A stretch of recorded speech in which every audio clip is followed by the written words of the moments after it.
mūsu garais mūžs varbūt tomēr tik īss. Un mūsu dzīve arī patiesībā nav nemaz mainījusies. Tā griežas pa apli ar kāpumiem, ar kritumiem, bet būtībā viņa atgriežas sākuma punktā. Kāds bija mūsu dzīves sākums? Vēl bērnībā, tik sen, vai arī pavisam nesen. Toreiz mūs kopā savada bērnišķīgas rotaļas un slavenais Dio plombīra saldējums. Vai kāds ko varēja nojaust? Protams, nē. Ir īpaši cilvēks, kurš tikai tikko sācis savu dzīves ceļu. Bet tad jau vēlāk no skolu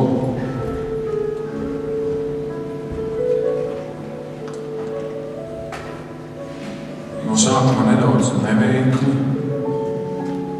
bet pēc tam arvien drošāk. Un tā jau bija tikai pavisam pārasta uzmanības pievēršana.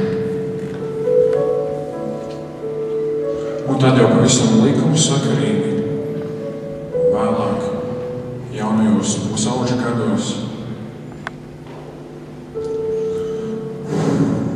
mainoties mūsu domām un uzskatiem,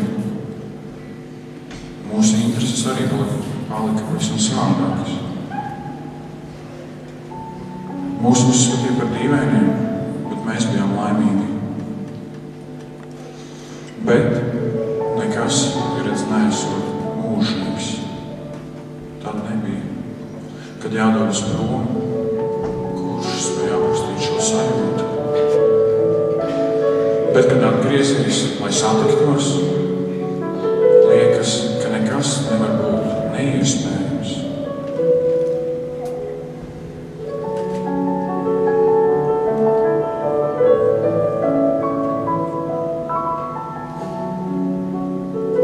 Tomēr nelaimīgas sakritības. Tās tomēr iespaido mūsu lolotas cerības.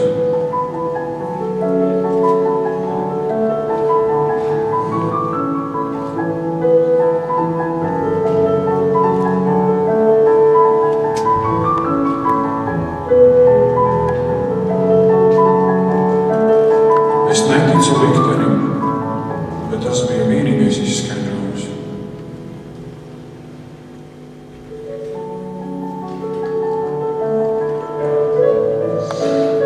Es neticēju, ka tā notiks, jo domāju, citādi būs labāka dzīve. Bet to apzinoties, šajā brīdī nekas nevarēja būt nepareizs. Man nebija tālu jāmeklē vārdi, ko gribēju tev teikt. Es tevi mīlu kā ziedu, kas nekad neizplūks, bet rūpēsies par sevi apslēpta zieda vieglumu. Es tevi mīlu bez sarežģījumiem vai lepnumu. Es tevi mīlu, jo nezinu citu ceļu, kā viņš šo.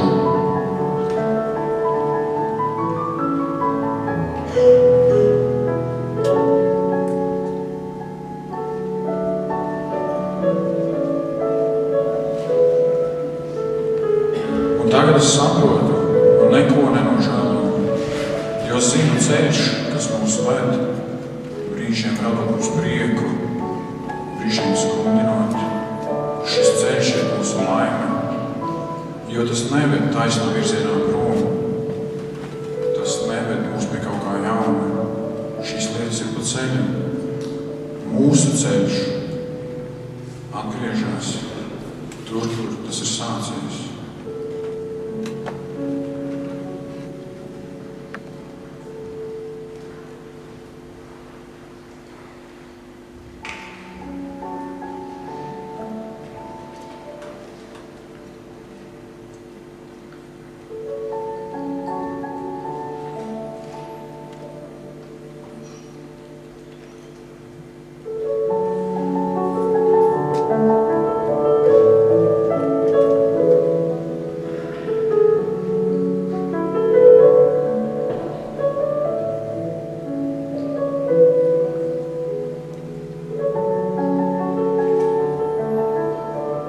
Šis stāsts nav par divu cilvēku mīlestību.